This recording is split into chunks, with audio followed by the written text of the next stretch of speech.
শিমুলকে ফাঁদে ফেলতে মধুশ্রীর নিষ্ঠুর খেলা। শিমুলকে হাতে পাওয়ার জন্য এবার সব সীমা ছাড়িয়ে গেল মধুশ্রী। নিজের প্রতিশোধের আগুনে সে এতটাই অন্ধ হয়ে উঠেছে যে আর কোনো মানবিকতা তার চোখে পড়ছে না। শিমুলকে বাধ্য করতে সে বেছে নিল সবচেয়ে ভয়ঙ্কর পথ, নির্দোষ একটি শিশুকে কিডন্যাপ। মধুশ্রীর সন্তানকে অপহরণ করে শিমুলের সামনে ছুড়ে দেয় এক ভয়ঙ্কর আল্টিমেটাম। বারবার ফোনে হুমকি দিতে থাকে, শিমুল যদি ঠিক সময়ে না আসে তাহলে এই শিশুর শেষ দেখে নেবে সবাই।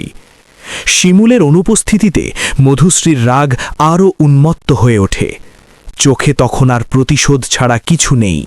সে ধীরে ধীরে সেই নিষ্ঠুর সিদ্ধান্তের দিকে এগিয়ে যায়, শিশুটিকে মেরে ফেলার পদক্ষেপ।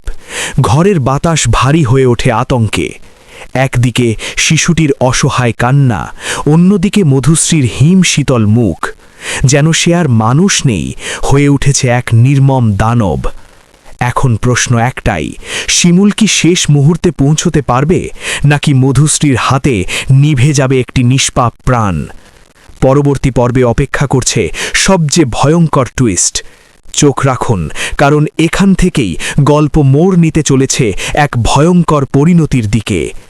Ban ban.